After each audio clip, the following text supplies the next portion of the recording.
નમસ્કાર મિત્રો, GPSC at હોમની YouTube ચેનલમાં આપ સૌનું હાર્દિક સ્વાગત છે. મિત્રો, આપણે વાત કરી ગયા એ પ્રમાણે જીપીએસસીની આપણે ખૂબ જ ડિટેલમાં અહીંયા તૈયારી કરવાના છીએ. તો આજે આપણે ચર્ચા કરીશું કરંટ અફેર્સ વિશે. તો કરંટ અફેર્સના ફટાફટ આપણે ટોપિક જોઈ લઈએ. પહેલો ટોપિક છે અંબુબાચી મેળો. બીજું છે ઔદ્યોગિક સંબંધ કોડ બિલ 2019. પ્રકૃતિ ડેશબોર્ડ, એમએસએમઈ ને 5% વ્યાજ પર 1 કરોડ સુધીની લોન, એપીઆઈ એટલે કે એક્ટિવ ફાર્માસ્યુટિકલ ઇન્ગ્રેડિયન્ટ, અને ત્યાર પછી આપણે ચર્ચા કરીશું પ્રિલિમ બૂસ્ટર વિશે. તો એક પછી એક ટોપિક આપણે ફટાફટ જોવાનું ચાલુ કરી દઈએ. આ પહેલાં એક વાત કરી દઉં કે જે મિત્રોએ હજી પણ આ યુટ્યુબ ચેનલ છે સબસ્ક્રાઇબ નથી કરી તો એ ફટાફટ યુટ્યુબ ચેનલ છે સબસ્ક્રાઇબ કરી લે, લાઈક કરો, શેર કરો, કોમેન્ટ કરો, જેથી તમે જે પણ પ્રશ્નોના જવાબ ઈચ્છો છો એ કોમેન્ટમાં તમને મળી શકે. તો આપણે ચર્ચા કરીએ. પહેલો ટોપિક છે અંબુબાચી મેળો. તો પહેલો જ પ્રશ્ન કે આ અંબુબાચી મેળો છે એ ક્યાં થાય છે, એનું મહત્વ શું છે? તો અંબુબાચી મેળો છે એ ગુવાહાટી, આસામમાં એક પ્રખ્યાત મંદિર આવેલું છે, કામાખ્યા મંદિર. એ નામ કામાખ્યા મંદિર છે, એ નામ પડ્યું છે કામાખ્યા દેવી પર. તો આ અંબુબાચી મેળો છે જે પ્રખ્યાત મેળો છે ત્યાંનો, તે કામાખ્યા મંદિર ગુવાહાટી, આસામમાં થાય છે. તો અહીં આપણે ડિટેલમાં ચર્ચા કરીએ. તો આ ઉત્સવ છે દેવી કામાખ્યા અને એનું જે પ્રજનન સંપ્રદાય છે એનું પ્રતીક છે. અહીં તમે જોવા જશો તો મંદિરમાં કોઈ પણ મૂર્તિ તમને જોવા નહીં મળે. અહીંયા દેવીની પૂજા છે એ એક પથ્થરના રૂપમાં કરવામાં આવે છે અને જેના ઉપર કુદરતી રીતે એક ઝરણું વહે છે. અહીંયા તમે ફોટોમાં તમે જોઈ શકો છો. તેને સિદ્ધ કુબજીકા તરીકે પણ ઓળખાય છે. તથા આ દેવીને ઈચ્છાની દેવી, ખાસ ધ્યાન રાખજો, ઈચ્છાની દેવી તરીકે પણ ઓળખવામાં આવે છે. આ સિવાય એમનું નામ કાલી તથા મહાત્રિપુરા પણ છે. મુખ્ય બાબત એ છે કે આ તહેવારને પૂર્વનો મહાકુંભ અથવા કુંભ ઓફ ઈસ્ટ તરીકે ઓળખવામાં આવે છે અને તેના કારણે વિશ્વભરમાંથી લાખો ભક્તો છે અહીંયા આ અંબુબાચી મેળા સમયે આવતા હોય છે. હવે આ તહેવારનું સામાજિક મહત્વ આપણે જોઈએ તો મુખ્ય બાબત એ છે કે આ જે કામાખ્યા મંદિર છે, જે ઈચ્છાની દેવી છે, તો ત્યાં ક્યાંક ને ક્યાંક યોની પૂજા અને પ્લસમાં જે માસિક ધર્મ છે એના વિશે અહીંયા જાગૃતતા ખૂબ જ વધારે છે. એટલે ભારતના અન્ય ભાગોની સરખામણીમાં વાત કરીએ તો અહીંયા જે માસિક સ્ત્રાવ સાથે સંકળાયેલ જે બાબતો છે અહીંયા ત્યાં તમને ખૂબ જ જાગૃતતા વધારે જોવા મળશે. અહીંની જે આસામની છોકરીઓ છે તો એ જ્યારે સ્ત્રીત્વ છે એ પ્રાપ્તિ કરે છે તો તેને પણ અહીંયા ધાર્મિક વિધિથી ઉજવવામાં આવે છે અને નામ એનું છે તુલોની બિયા. આ ખાસ ધ્યાન રાખજો, તુલોની બિયા છે. આ શબ્દ તમારે ધ્યાનમાં રાખવાનો છે. એનો મિનિંગ થાય નાના લગ્ન. એટલે કે જ્યારે છે એ વુમનહુડ, જ્યારે છોકરી છે એ સ્ત્રીત્વની પ્રાપ્તિ કરે છે ત્યારે એક ધાર્મિક વિધિ પણ ઉજવવામાં આવે છે. તો ખાસ ધ્યાન રાખજો મિત્રો કે અંબુબાચી મેળો છે માસિક સ્ત્રાવ અંગે જાગૃતિ લાવવા માટેના પ્રસંગ તરીકે પણ ઉજવવામાં આવે છે. ફેક્ટ ખાલી એક જોઈ લે પ્રિલિમ્સ માટે કે આ કામાખ્યા મંદિર ક્યાં આવેલ છે અને મહત્વ શું છે. તો ગુવાહાટીમાં નીલાચલ પહાડો છે એની ટોચ પર આવેલ છે અને જે 21 શક્તિપીઠો છે તો 21 શક્તિપીઠોમાંથી આ એક શક્તિપીઠ રહેલી છે. ત્યાર પછીનો આપણો ટોપિક છે એ છે ઇન્ડસ્ટ્રીયલ રિલેશન કોડ બિલ 2019, ઔદ્યોગિક સંબંધ કોડ બિલ 2019. હાલમાં જ સરકારે છે આમાં થોડાક મહત્વના સુધાર વધાર કરેલ છે. સંસદીય સ્થાયી સમિતિ છે એમણે થોડાક સૂચનો પણ આપેલ છે. એમાં એમણે એવા સૂચનો આપેલા છે કે જે ટ્રેડ યુનિયન એક્ટ 1926, ઔદ્યોગિક રોજગાર એટલે કે ઇન્ડસ્ટ્રીયલ એમ્પ્લોયમેન્ટ સ્થાયી એક્ટ છે 1946 અને ઔદ્યોગિક વિવાદ અધિનિયમ ટ્રેડ ડિસ્પ્યુટ એક્ટ 1947, આ ત્રણેયને એકીકૃત કરવાની દરખાસ્ત અહીંયા મૂકવામાં આવેલી છે. હવે આ બિલ છે એનું આપણે એક ઓવરવ્યૂ જોઈ લઈએ કે ભાઈ કયા કયા સૂચનો અથવા દરખાસ્તો કરવામાં આવેલી છે. પહેલી વાત અહીંયા કરવામાં આવેલી છે કે કોઈ પણ જે ફિક્સ ટર્મ કોન્ટ્રાક્ટ છે એના પર કંપનીઓ કામદારોને રાખી શકે અને મંજૂરી આપી શકે. બીજું છે કે અત્યાર સુધી માની લો કે કોઈ ફેક્ટરી છે તેમાં 300 કરતાં વધારે કર્મચારીઓ હોય તો એવી કંપની છે જ્યારે પોતાના કર્મચારીઓને ત્યાંથી હટાવે છે અથવા ટર્મિનેટ કરે છે તો એને પહેલાં સરકારની મંજૂરીની જરૂર પડતી હતી. પણ અહીંયા એમણે એક દરખાસ્ત મૂકી છે કે આ કામદારોની સંખ્યા છે એ 300 નહીં પણ 100 હોવી જોઈએ. એટલે કે માની લો એક કંપનીમાં 100 વ્યક્તિઓ પણ હવે કામ કરી રહ્યા છે અને જો તે પોતાના કર્મચારીઓને હટાવવા માગે છે અથવા એની છટણી કરવા માગે છે તો તેને સરકારની મંજૂરી લેવી પડે. પછી બની શકે કે ભાઈ આ જોગવાઈમાં છે એ થોડોક ફેરફાર આવતા સમયમાં એ કરી શકે છે. એ સરકારના હાથમાં રહેલ છે. એટલે જે કર્મચારીઓની સંખ્યા છે એમાં એ ફેરફાર કરી શકે છે. ત્યારબાદ જે પણ અહીંયા વિવાદો ઉત્પન્ન થાય તો એના માટે એક ટ્રિબ્યુનલની રચનાની વાત છે. આ ટ્રિબ્યુનલ અંતર્ગત 2 સદસ્યો હશે. હવે એમાં ખાસ ધ્યાનમાં રાખવાનું છે કે જે મહત્વપૂર્ણ કેસો છે તો ત્યાં 2 સદસ્યો છે એ સંયુક્ત રીતે ન્યાય આપશે અને જ્યારે બાકીના અન્ય જે કેસો હશે એમાં એક જ સભ્ય દ્વારા ચુકાદો આપવામાં આવશે.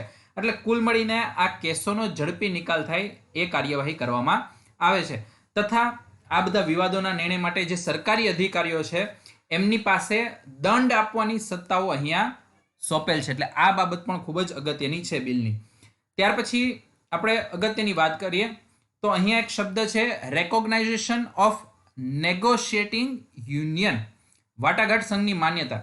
હવે આ શું છે કે જે ટ્રેડ યુનિયન છે એને નેગોશિએશન માટે છે માન્યતા આપવામાં આવે કે ભાઈ જે પણ છે એને નેગોશિએશન કરવું છે તો એનું પ્રતિનિધિત્વ કોણ કરશે? તો એનું પ્રતિનિધિત્વ કરશે ટ્રેડ યુનિયન છે એ. આ ટ્રેડ યુનિયનમાં ખાસ ધ્યાનમાં રાખવાનું છે કે અહીંયા આ ટ્રેડ યુનિયન છે એમને 75% અથવા એના કરતાં વધારે કામદારો છે એનું સમર્થન પ્રાપ્ત હોવું જોઈએ. એવા જ ટ્રેડ યુનિયન છે વાટાઘાટ સંઘ અથવા નેગોશિએટિંગ યુનિયન તરીકે માન્યતા પ્રાપ્ત થશે. બીજી એક બાબત ધ્યાનમાં રાખવાની છે કે જે ફિક્સ ટર્મના જેટલા પણ એમ્પ્લોયર છે એટલે કે નિયત અવધિના રોજગારો છે અથવા કામદારો છે તો એની જ્યારે સેવા સમાપ્ત થશે તો એને રીટ્રેચમેન્ટ એટલે કે એને હાલમાં જ છૂટા કરી દેવાયેલા ગણવામાં આવશે નહીં. એટલે એમનો માની લો કે 11 મહિનાનો છે એ કોન્ટ્રાક્ટ પીરિયડ છે તો હવે કોન્ટ્રાક્ટ પીરિયડ પૂરો થઈ ગયો છે તો એને રિટ્રેચમેન્ટના કોઈ નિયમો લાગુ પડશે નહીં. ધ્યાને રાખવાનું છે કે જે છૂટા કરાયેલા અથવા જે રિટ્રેચમેન્ટ કરાયેલા કર્મચારીઓ છે એમની તાલીમ માટે એક રીસ્કિલિંગ ફંડ સ્થાપવાની દરખાસ્ત પણ કરવામાં આવેલી છે. આ રીસ્કિલિંગ ફંડ છે એટલા માટે અગત્યનું છે કારણ કે કોઈ કારીગર છે અથવા કર્મચારી છે એ ત્યાંથી છૂટા થાય છે તો હવે એને કોઈ નવી સ્કિલ શીખવાની જરૂર પડશે, નવી જગ્યાએ એને નોકરી શોધવાની જરૂર પડશે. તો એના માટે એને સ્કિલ મળી રહે તો સ્કિલ માટે એક આખું ફંડ સ્થાપવાની દરખાસ્ત કરવામાં આવેલી છે. બીજું કે આ જે પણ છૂટા કરાયેલા કર્મચારી છે એમને જે ભંડોળ છે જે ફંડ ઊભું કરવામાં આવેલ છે એમાંથી 15 દિવસની વેતન ચૂકવણી કરવામાં આવે અને 15 દિવસની વેતન ચૂકવણી છે એ છૂટા કરવાના 45 દિવસની અંદર જ ચૂકવવામાં આવશે. તો આટલી બાબતો છે એ આ બિલ અંતર્ગત કહેવામાં આવેલી છે. થોડાક સજેશન પણ આના ઉપરથી આપવામાં આવ્યા છે કે કઈ કઈ બાબતો હજી આમાં સુધારી શકાય છે. તો પહેલું સજેશન છે કે જે કેન્દ્રમાં આચારસંહિતાની વિવિધ જોગવાઈઓ છે એને મજબૂત કરવી, ઔપચારિક અને અનુકૂળ જે ઔદ્યોગિક સંબંધો છે એવી એક સિસ્ટમ બનાવવી જોઈએ. એટલે રૂલ્સ રેગ્યુલેશન છે એક વ્યવસ્થિત રીતે લાગુ થાય એક સિસ્ટમ બનાવવી જોઈએ. બીજું એક ખાસ ધ્યાન રાખવાનું કે હાલમાં તમે જોયું હશે કે લોકડાઉન પીરિયડ દરમિયાન છે કોઈ પોતાના કર્મચારીઓને છૂટા નહીં કરી શકે, એમના પગાર એમને ચાલુ રાખવો પડશે.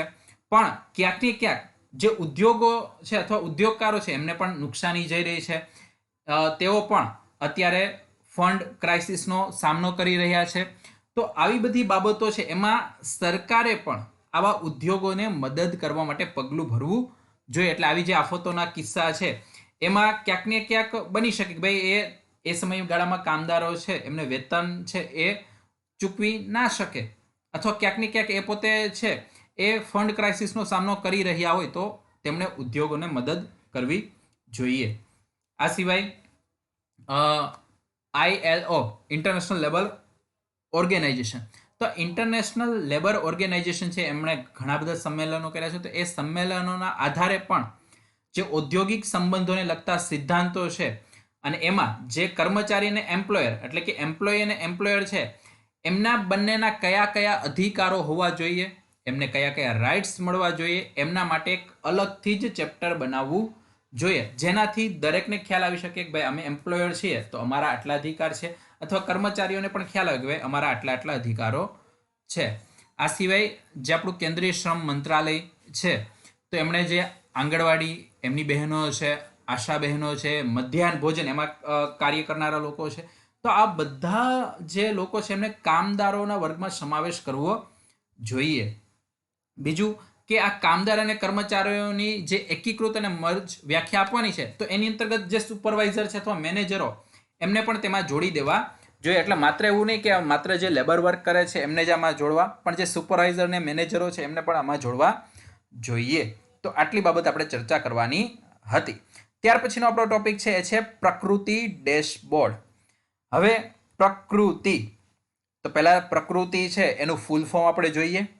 એ છે prediction and assessment of corona infection and transmission in India.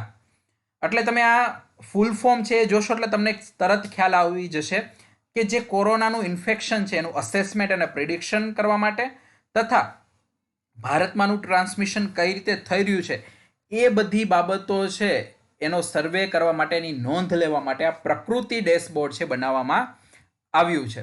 તો અહીંયા ડેશબોર્ડ છે એવી આગાહી કરશે કે આગામી દિવસોમાં કયા ક્ષેત્રમાં અથવા કોઈ ક્ષેત્રમાં કોરોનાની ચેપની કેવી સ્થિતિ હશે. એટલે એ જેટલા પણ ડેટા છે એ ડેટાના આધારે ભવિષ્યની આગાહી કરશે કે ભાઈ કયા કયા ક્ષેત્રમાં કેટલી ચેપની સ્થિતિ હશે. આનાથી જેટલા પણ અલગ અલગ રાજ્યો છે અથવા દરેક જિલ્લાઓ છે તો ત્યાં આગામી દિવસોમાં કોરોના ચેપ છે એની સ્થિતિની માહિતી મળશે. આ પ્રકૃતિ ડેશબોર્ડ છે એ સ્માર્ટફોન પર પણ કામ કરશે. એટલે આવનારા દિવસોમાં તમને ફોન પર પણ આ કોરોના ઇન્ફેક્શનની સ્થિતિ છે એની માહિતી મળી શકશે અને તમે એ સ્થિતિ જાણી શકશો. બીજું કે આ જે માહિતી છે એ આ ડેશબોર્ડ પર સાપ્તાહિક ધોરણે આપવામાં આવશે. એટલે એવું નહીં કે ચાલો કલાકે કલાકે તમને આ બધી વસ્તુની માહિતી આપે, પણ અઠવાડિયા અંતર્ગત જે પણ સ્થિતિ છે, જે પણ અત્યારે ડેટા આવેલા છે તમને સાપ્તાહિક ધોરણે આપવામાં આવશે અને દર અઠવાડિયે એને અપડેટ કરવામાં આવશે. તો અહીંયા સિમ્પલ વસ્તુ છે કે આ જે માહિતી છે એ સામાન્ય લોકોને તો છે મદદરૂપ થશે, સાથે સાથે જે આરોગ્ય નિષ્ણાતો છે એમને પણ ખૂબ જ હેલ્પફુલ થશે અને એમને ભવિષ્યમાં કઈ રીતે સલામતીના પગલાં લેવા એ બાબત પણ તેઓ અત્યારથી નક્કી કરી શકશે. તો સિમ્પલ થોડુંક જોઈએ કેવી રીતે કામ કરશે. તો સિમ્પલ આ જે પ્રકૃતિ ડેશબોર્ડ છે એ પોતાની જે પણ ટ્રાન્સમિશનની આગાહી અથવા એનું મૂલ્યાંકન છે એ મૂળભૂત જે કોરોના વાયરસ છે એમનું જે પ્રજનન અથવા એની સંખ્યાનું જે મૂળભૂત છે વધારો થઈ રહ્યો છે એના ગણિત ઉપર એ કાર્ય કરે છે. અહીંયા વિશ્વ આરોગ્ય સંસ્થા, આરોગ્ય મંત્રાલય, પછી ભારત સરકાર અને ડિઝાસ્ટર મેનેજમેન્ટ ઓથોરિટી આ બધાના ડેટાનો ઉપયોગ કરીને તેના આધારે આગાહી કરે છે. એટલે માત્ર એવું નથી ખાલી એક બે જગ્યાએથી તમે ડેટા ભેગા કરી લીધા પછી આગાહી આપવામાં આવશે, એવું નહીં. આ અલગ અલગ WHO છે, આપણું હેલ્થ મિનિસ્ટ્રી છે, ભારત સરકાર છે કે આપણું ડિઝાસ્ટર મેનેજમેન્ટ ઓથોરિટી છે, આ દરેકના ડેટા ઉપયોગ કરીને આ પ્રકૃતિ ડેશબોર્ડ છે એ આવનારા સમયમાં કોરોનાનો ચેપ અને ટ્રાન્સમિશનની આગાહી કરશે. બીજું એ પણ ધ્યાનમાં રાખવામાં આવશે કે આ આંકડા જ્યારે આપણે નોંધી રહ્યા છે ત્યારે અલગ અલગ રાજ્યોમાં કેટલું ચુસ્તપણે લોકડાઉનનું પાલન કરવામાં આવ્યું હતું. આ પણ એટલા માટે જોવામાં આવશે કે જો લોકડાઉનનું ખરેખર પાલન થયું હોય અને પછી કેસ વધ્યા હોય તો એની પ્રકૃતિ કેવી છે, અને લોકડાઉનનું પાલન નથી થયું અને પછી જો કેસ વધી રહ્યા છે તો એની પ્રકૃતિ કેવી છે. તો આ બધી માહિતી છે એ પ્રકૃતિ ડેશબોર્ડ પર આપવામાં આવશે. શું ફાયદો થશે? તો સિમ્પલ વસ્તુ છે કે તમને આખી જે માહિતી છે એ મળશે, એનાથી તમને આગોતરા પગલાં લેવા વિશે જાણ થશે. બીજું કે આપણે અલગ અલગ ક્ષેત્રોમાં આ કોરોના વાયરસની સ્થિતિ શું છે એના આધારે ત્યાંના ઉદ્યોગ છે એમને કઈ રીતે છૂટછાટ આપવી, ત્યાંના રહેણાંક વિસ્તારોમાં કઈ રીતે છૂટછાટ આપી, ત્યાં કઈ રીતે પ્લાનિંગ કરવું, ત્યાં કઈ રીતે કોર્ડિનેશન કરવું, અથવા ત્યાં કઈ રીતે છે એ અલગ અલગ વિભાગો છે એમને એકીકૃત કરવા, આ દરેક બાબતો છે એ તમે આ બધી માહિતીના આધારે કરી શકો છો. તો કઈ રીતે ત્યાં જરૂરી તૈયારી માટેના પગલાં લેવા એ બધી બાબતો છે અહીંયા તમને મળી રહેશે. બીજું તમને એ પણ જે માહિતી મળશે એના માહિતીના આધારે તમને ખ્યાલ આવશે કે ભાઈ કોઈ વ્યક્તિ છે એ નક્કી કરી શકશે કે ભાઈ કોરોનાની દ્રષ્ટિએ કેટલો વિસ્તાર ચેપી છે અથવા એની સાવચેતી માટે કયા કયા પગલાં હવે લઈ શકાય છે. તો પ્રકૃતિ ડેશબોર્ડ છે આ રીતે કામ કરે છે. ત્યાર પછીનો અગત્યનો ટોપિક છે કે સરકારે હાલમાં નક્કી કર્યું છે કે એમએસએમઈ છે એમને 5% વ્યાજ પર 1 કરોડ સુધીની લોન આપવામાં આવશે અને એના થોડાક ધારાધોરણો એમને આપેલા છે. તો જે આ મીડિયમ સ્મોલ માઇક્રો એન્ટરપ્રાઇઝ છે એમને 1 કરોડ સુધીની લોન આપવામાં આવશે, એ પણ 5%ના વ્યાજના દરે. તો હવે પહેલાં તમારે ખાસ ધ્યાન રાખવાનું છે કે આ બધી લોન છે આપે છે કોણ? તો એ આપે છે SIDBI, small industries development bank of India.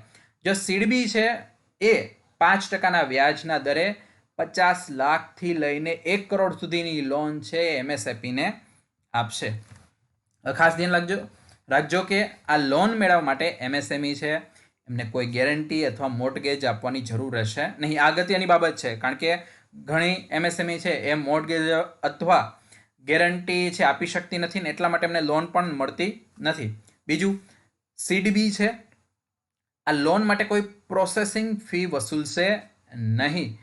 અને માની લો કે તમે 2 વર્ષની લોન કરાવેલી છે અને તમે વર્ષ 1માં જ જોઈની ચૂકવણી કરી દો, એટલે કે પૂર્વ ચૂકવણી કરી દો છો, તો એના માટે પણ તમારી પાસેથી કોઈ વધારાનો શુલ્ક લેવામાં આવશે નહીં. તો આ 2 બાબતો અગત્યની છે. પ્રોસેસિંગ ફી વસૂલવામાં નહીં આવે અને જો તમે પૂર્વ ચૂકવણી કરી દો છો તો કોઈ વધારાનો શુલ્ક લેવામાં આવશે નહીં. અહીં ખાસ ધ્યાન એ રાખવાનું છે કે કોને કોને આ લોન મળશે. તો ધ્યાન રાખજો, એવા ઉત્પાદનો કે જે ક્યાંક ને ક્યાંક છે જરૂરી સેવાઓ સાથે જોડાયેલ હોય. જરૂરી સેવામાં કયા આવશે? માસ્ક છે, સેનિટાઈઝર છે, ગ્લોવ્સ છે કે દવાઓ. આ જે વસ્તુઓ બનાવનાર એમએસએમઈ છે એમને આ પ્રકારની લોન મળશે. હવે અહીંયા આ એમએસએમઈ છે એમને લોન આપવાની છે તો અહીંયા 2 પ્રકારની યોજનાઓ છે એના હેઠળ લોન આપવામાં આવશે. તો કઈ 2 પ્રકારની યોજનાઓ? પહેલું એક છે સેફ. હવે આ સેફ નામની યોજના છે એમાં 50 લાખ સુધીની લોન મળશે અને બીજું છે સેફ પ્લસ. એની અંતર્ગત એમએસએમઈ છે એમને 1 કરોડ સુધીની લોન મળવાની છે. તો આ 2 વસ્તુ ધ્યાન રાખજો. સેફ અંતર્ગત 50 લાખ રૂપિયા સુધીની લોન અને સેફ પ્લસ છે એમાં 1 કરોડ સુધીની લોન મળવાની છે. આ બંને અંતર્ગત 5% વ્યાજ ચૂકવવાનું રહેશે.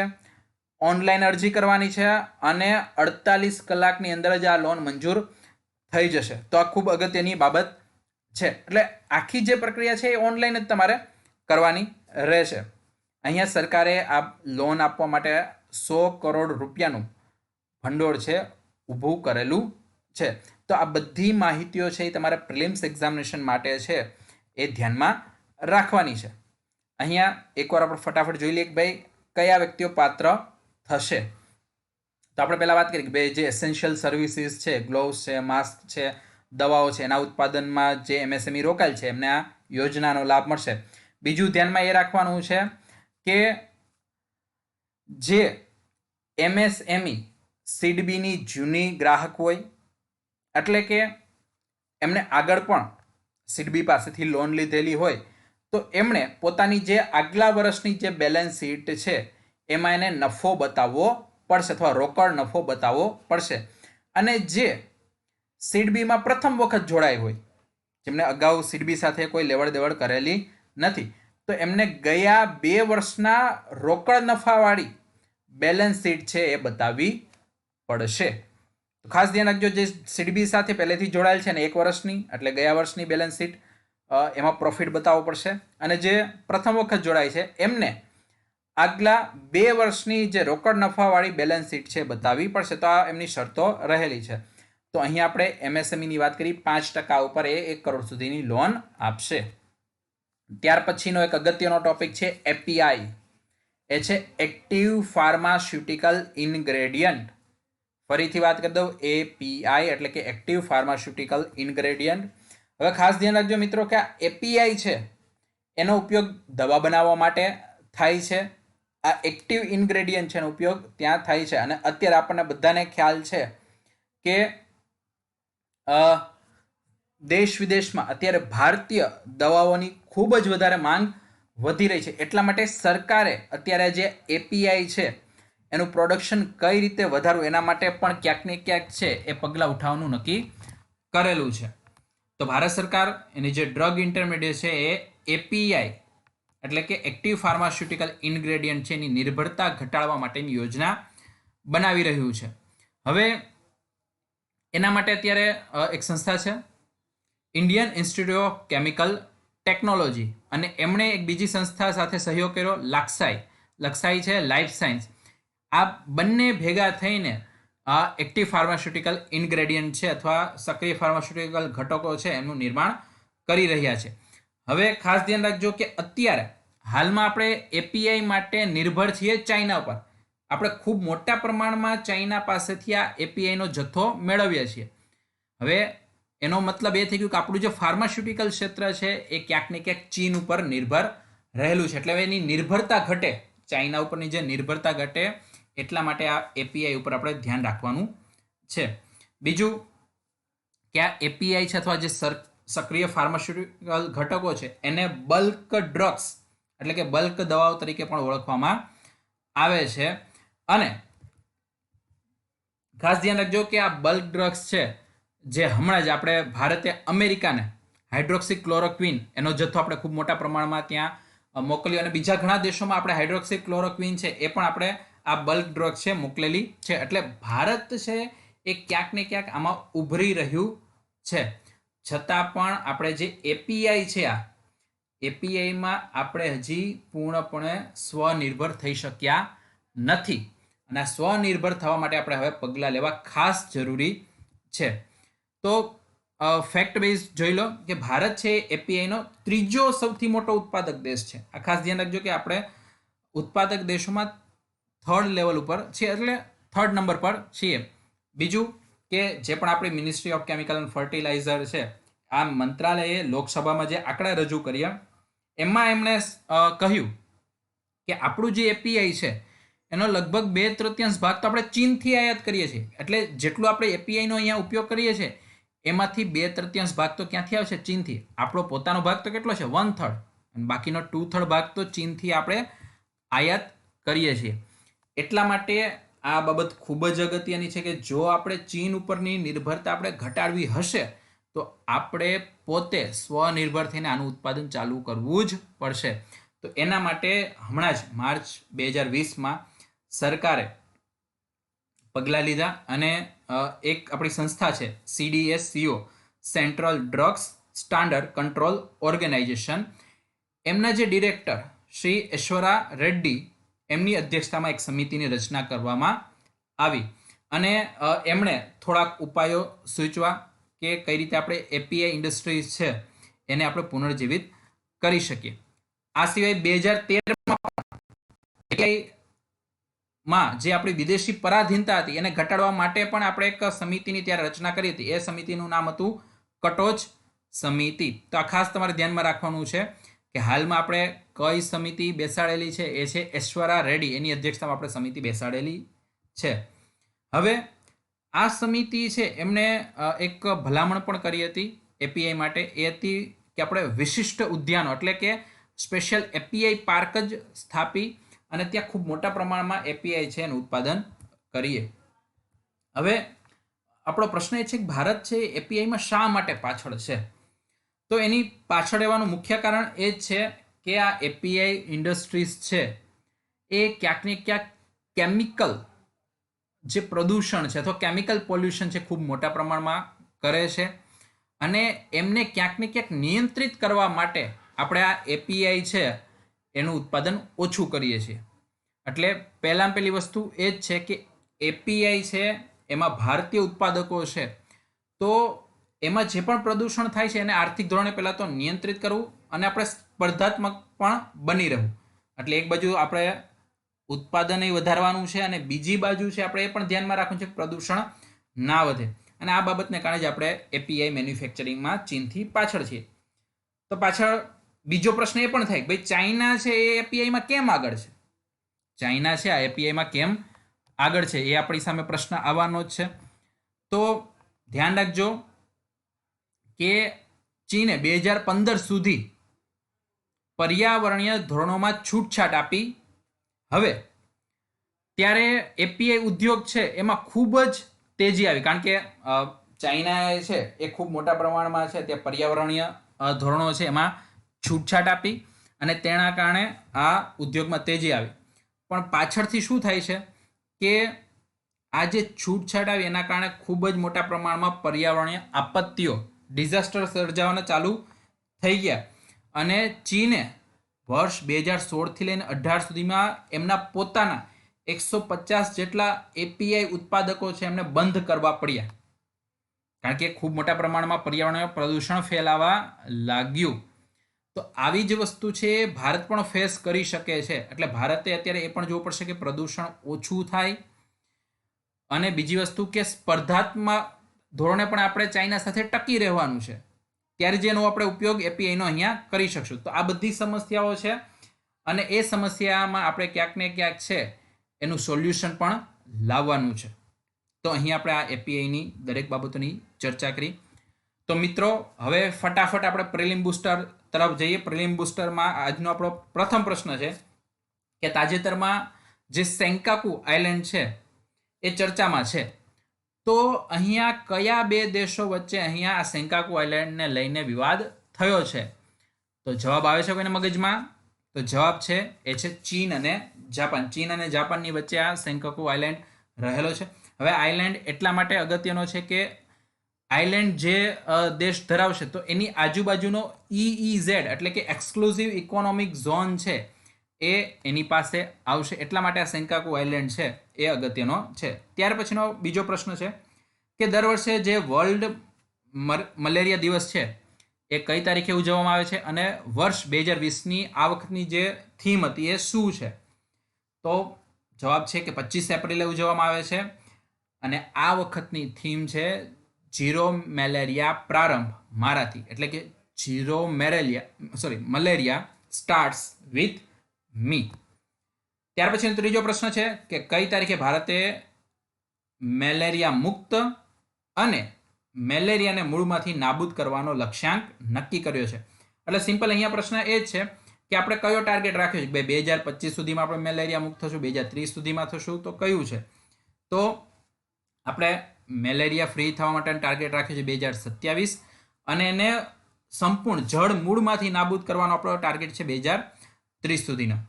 ત્યાર પછીનો ચોથો પ્રશ્ન છે કે ગોરિલાઓની વસ્તી માટે પ્રખ્યાત અને યુનેસ્કો વર્લ્ડ હેરિટેજ સાઇટમાં સામેલ વેરુંગા રાષ્ટ્રીય ઉદ્યાન કયા દેશમાં સ્થિત છે? મિત્રો આ જે પ્રશ્ન એટલા માટે અગત્યનો છે કે હાલમાં જ આ જે નેશનલ પાર્ક છે વિરુંગા નેશનલ પાર્ક, ત્યાં ગોરિલાની જે રક્ષા કરી રહેલા જે કમાન્ડો હતા 12 જેટલા કમાન્ડો, તો એમની ત્યાંના આજુબાજુના જે ઇન્વેડર્સ છે અથવા જે બધા લૂંટારાઓ છે એમને એમની હત્યા કરી નાખી અને આ ખૂબ જ મોટા પ્રમાણમાં છે તેમના ઉપર હુમલો ત્યાં કરવામાં આવ્યો હતો અને તેના કારણે આ એક ઇન્ટરનેશનલ લેવલ ઉપર આ મુદ્દો ચર્ચામાં આવ્યો હતો. તો આ દેશ છે Congo, democratic Republic of Congo. ત્યાર પછીનો આપણો પ્રશ્ન છે કે LPU લવલી પ્રોફેશનલ યુનિવર્સિટી દ્વારા વિકસિત સામાજિક અંતરનું પાલન એમની ખાતરી કરનાર મોબાઈલ એપ્લિકેશનનું નામ શું છે? હાલમાં આમ તો ઘણી બધી મોબાઈલ એપ્લિકેશન છે એ બહાર આવી રહી છે. તો અહીંયા આપણો આન્સર છે એ છે કવચ. કવચ છે એ રીતે કામ કરશે કે ભાઈ સોશિયલ ડિસ્ટન્સિંગ છે એમનું પાલન થઈ રહ્યું છે કે નહીં, તમને જાણકારી આપશે. ત્યાર પછી જેમણા જ આપણે વાત કરી કે દરેક રાજ્ય અને દરેક જિલ્લામાં કોરોના ચેપની સ્થિતિ વિશે વિસ્તૃત માહિતી આપવા માટે કયું વેબ આધારિત ડેશબોર્ડ વિકસાવવામાં આવ્યું છે? તો એ છે પ્રકૃતિ. ત્યાર પછી જે વાત કરી કે મજૂરો અંગેની સંસદીય સમિતિના અધ્યક્ષ કોણ છે? જે ઔદ્યોગિક સંબંધ સંહિતા 2019 પર પોતાનો અહેવાલ આપ્યા પછી ચર્ચામાં હતા, એ છે ભર્તુહરી મહતાબ. જે બીજુ જનતા દળના સભ્ય છે. ત્યાર પછી કૃષિ ઉત્પાદનોના પરિવહન અને પરિવહન પ્રણાલીને શોધવા માટે સરકાર દ્વારા કઈ એપ્લિકેશન શરૂ કરવામાં આવે તો એનું નામ શું છે? તો એનું નામ છે કિસાન રથ. તો મિત્રો અત્યારે ઘણી બધી એપ્લિકેશન, ઘણા બધા ડેશબોર્ડ છે એ બધા આવી રહ્યા છે. તો ક્યાંક ને ક્યાંક એક્ઝામમાં છે આ પ્રશ્નો પૂછાઈ શકે છે. ત્યાર પછીનો પ્રશ્ન છે કે તાજેતરમાં ચર્ચામાં રહેલ RNA નિષ્કર્ષણ કીટ ચિત્રા મેગ્ના શું છે? RNA એટલે રિબોક્સી ન્યુક્લિક એસિડ. તો જવાબ જોઈએ તો એ છે COVID-19ના ચેપને શોધવા માટેની નવીનતમ તકનીક. આપણે અત્યારે જે COVID-19 છે એનો ચેપ લાગ્યો છે કે નથી લાગ્યો એના માટે આપણે RT-PCR છે એ અત્યારે ટેસ્ટિંગ કરી રહ્યા છે. તો અત્યારે જે RNA નિષ્કર્ષણ કીટ છે એ પણ અત્યારે હવે ચર્ચામાં આવેલી છે, એ છે ચિત્રા મેગ્ના. તો આપણે ખાસ ધ્યાનમાં રાખશું. ત્યાર પછીનો પ્રશ્ન છે તાજેતરમાં કોણ સેન્ટ્રલ વિજિલન્સ કમિશનર તરીકે નિયુક્ત થયા છે અને સેન્ટ્રલ વિજિલન્સ કમિશનરની પસંદગી સમિતિમાં કોણ કોણ સભ્ય હોય છે? મિત્રો અગાઉના સેશનમાં આપણે આ સેન્ટ્રલ વિજિલન્સ કમિશનર CVC એની ખાસી ચર્ચા કરી લીધી. પછી આપણે એ પણ વાત કરી હતી કે જે અપોઇન્ટમેન્ટ કમિટી અથવા એની જે પસંદગી કમિટી છે તો એમાં કોણ કોણ સભ્ય હોય છે, અને બીજા આપણે CVC છે એના બધા ક્રાઇટેરિયાની ચર્ચા કરી હતી. તો જો તમારે CVC વિશે જાણવું તો અગાઉનો જે લેક્ચર છે તમે જોઈ શકો છો. તો અહીંયા જવાબ આવશે સંજય કોઠારી. એમને હાલમાં નવા CVC તરીકે નિયુક્ત કરવામાં આવે છે અને એમની જે પસંદગી સમિતિ છે એમાં સભ્ય હોય છે વડાપ્રધાન, કેન્દ્રીય ગૃહપ્રધાન અને લોકસભાના વિપક્ષના નેતા. એ સલાહ આપે છે રાષ્ટ્રપતિને અને રાષ્ટ્રપતિ ત્યારબાદ એમની નિયુક્તિ કરે છે. ત્યાર પછીનો આપણો પ્રશ્ન આપણે જોઈએ તાજેતરમાં કઈ નાણાકીય સંસ્થાએ કોઈપણ બાંયધરી વિના 5% વ્યાજના દરે માઇક્રો, લઘુ અને મધ્યમ ઉદ્યોગ એટલે કે MSME છે એમને 50 લાખથી 1 કરોડ રૂપિયાની લોન આપવાની દરખાસ્ત કરી છે? તો આપણે હાલમાં જોઈ ગયા એ છે SEED B. ઓકે, તો મિત્રો અહીંયા આપણે ખૂબ જ વિસ્તૃતમાં આપણે આ બધા ટોપિકની ચર્ચા કરી છે. પ્રિલિમ બુસ્ટરમાં આપણે ક્વેશ્ચન આન્સર જોયા. આવનારા સેશનમાં પણ આ જ રીતે આપણે અલગ અલગ ટોપિક છે એની વિસ્તૃત ચર્ચા કરવાના છે. સાથે જ આપણે ભારતીય બંધારણ છે એની પણ સિરીઝ પેરેલલ ચાલુ રાખી છે. તો દરેક વિડીયો લેક્ચર આપ ખૂબ જ સારી રીતે જુઓ, તેની ટેકનિક અલગ અલગ તમે જાણો તથા તેને તમે લાઈક કરો, શેર કરો અને તમે ખાસ કરીને કોમેન્ટ આપો એટલે મને ખ્યાલ આવે કે ભાઈ તમારી નીડ શું છે, તમારે કઈ કઈ વસ્તુ વિશે જાણકારી મેળવવી છે. તો એના અનુસાર આપણે ભવિષ્યમાં છે આપણે વિડીયો લેક્ચર બનાવી શકીએ. તો આ સાથે આપણો વિડીયો લેક્ચર આપણે અહીંયા સમાપ્ત કરીએ છીએ.